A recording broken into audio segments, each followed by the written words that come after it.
ପ୍ରେମ ଏକ ଅକୁହା ବେଦନା ଭାଗ 4। ହଁ ମୁଁ ହେଲେ ଏ ସମୟରେ କାହିଁ ଆସିପାରିବିନି?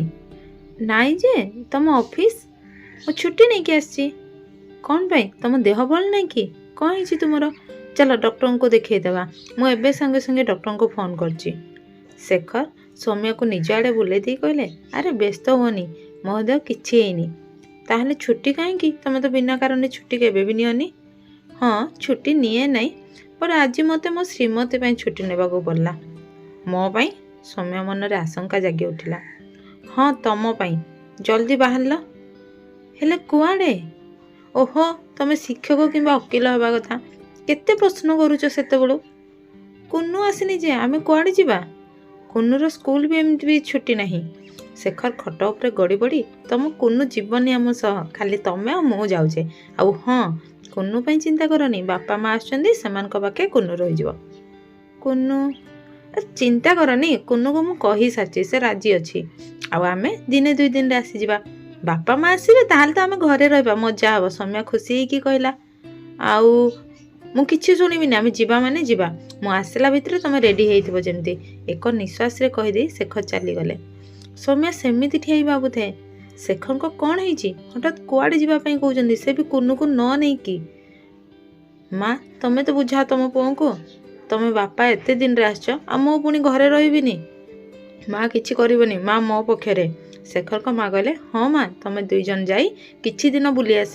ଜୀବନରେ ଟିକେ ପରିବର୍ତ୍ତନ ଦରକାର, ଦେଖିବ ଭଲ ଲାଗିବ। ହେଲେ ମା, କୁନୁ, ତମେ, ବାପା ଏଠି ଏକା ଏକା କ'ଣ ଯେ? ଆମେ ତ 3 ଜଣ ହେଲୁଣି। ଆଉ ମୋ ନାତୁଣୀ ସହ ସମୟ କୁଆଡ଼େ ପଳେଇବ ଆମେ ବି ଜାଣିପାରିବୁନି। ତୁ ଏଠିର କଥା ଚିନ୍ତା କରନି, ଖୁସିରେ ଯାଇ ଖୁସିରେ ଆ। ସୌମ୍ୟ ଆଉ କ'ଣ କହିବ? ସୋନାଲି ମୁହଁକୁ ଅନେଇଲା, କାଳେ ସୋନାଲି ତାକୁ ରୋକିନେବ। ମାମା ତମେ ଯାଅ, ମୁଁ ଏଠି ଜେଜେ ଆଉ ମାଆଙ୍କ ଧ୍ୟାନ ରଖିବି, ତମେ ଚିନ୍ତା କରନି।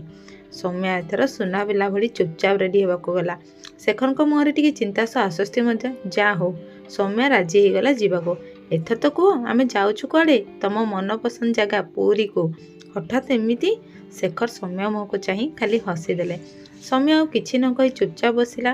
କିଛି ସମୟ ପରେ ଶେଖର ସୌମ୍ୟକୁ କିଛି କହିବା ପାଇଁ ଦେଖନ୍ତି ତ ସୌମ୍ୟ ଆରାମସେ ଶୋଇଯାଇଛି। ବୋଧହୁଏ କାଲି ରାତି ଶୋଇପାରିନି। ଇଚ୍ଛା ହେଉଥିଲା ସୌମ୍ୟକୁ ହିଁ ଦେଖିକି ରହିଯିବାକୁ। ସତରେ କେତେ ନିରୀହ ସେ, ଆଉ ଲୋକ ଏ ନିରୀହପଣର ଫାଇଦା ଉଠାନ୍ତି। ଯାହା ହଉ ମୋତେ କିଛି ସମୟ ମିଳିଯିବ ଏକାନ୍ତରେ ତମ ସହ କଥା ହେବାକୁ। ସେ ସୌମ୍ୟକୁ ଡିଷ୍ଟର୍ବ ନ ହେଉ ବୋଲି ଧୀରେ ଧୀରେ ଗାଡ଼ି ଚଳେଇଲେ। ତମେ ମୋତେ ନିଦରୁ ଉଠେଇଲନି କାହିଁକି? କିଛି ସମୟ ପରେ ସୌମ୍ୟ ନିଦରୁ ଉଠି କହିଲା। ତମେ ଏକା ଗାଡ଼ି ଚଲେଇ ଚଲେଇ ବୋର୍ ହେଇଯାଇଥିବ।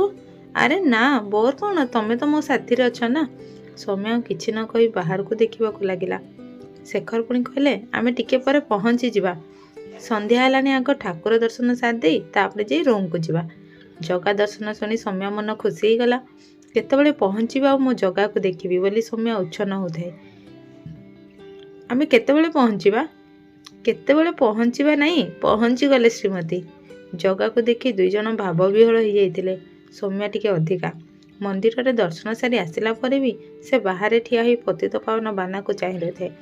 ଆଉ ମନେ ମନେ ଭାବୁଥାଏ କି ଆଉ ଟିକେ ଝଲକ ମିଳିଯାଆନ୍ତା କି ମୋ ଜଗାର।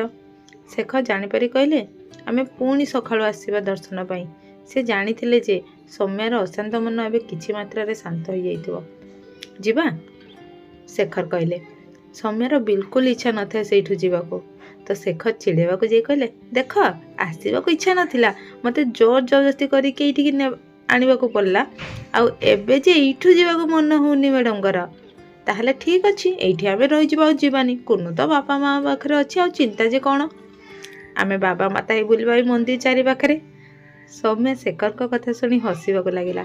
ଆଉ କହିଲା, ମୁଁ ଯିବି, କିନ୍ତୁ ତମେ ମୋତେ କାଲି ପୁଣି ଥରେ ଜଗା ଦର୍ଶନ ପାଇଁ ନେଇକି ଆସିବ। ହଁ ଶ୍ରୀମତୀ, ମୁଁ ଯେତେବେଳେ ଘରୁ ଏତେ ବାଟ ଆଣିପାରିଲି, ଆଉ ଥରେ ହୋଟେଲରୁ କ'ଣ ମନ୍ଦିର ଆଣିପାରିବିନି? ଶେଖର ଜାଣିଥିଲେ ଯେ ସୌମ୍ୟ ମନ ହାଲକା ହେଇଯାଇଥିବ। ହେଲେ ଭାବୁଥିଲେ ସେ ଯୋଉଥିପାଇଁ ଆସିଛନ୍ତି। ତମେ ପୁଣି କ'ଣ ଭାବନାରେ ବୁଡ଼ିଗଲ? ଶେଖରଙ୍କୁ ଚିନ୍ତାରେ ଥିବା ଦେଖି। ଏବେ ଆଉ ଡେରି ହେଉନି ତମର? ସୌମ୍ୟ କହିଲା। ଶେଖର କହିଲେ, ହଁ ହଁ ଚାଲ ଯିବା। ତ ଆଗକୁ କ'ଣ ହେବ ଆସୁଛି ପ୍ରେମ ଏକ ବେଦନା ଭାଗ 5। ସେ ପର୍ଯ୍ୟନ୍ତ ଅପେକ୍ଷା କରନ୍ତୁ।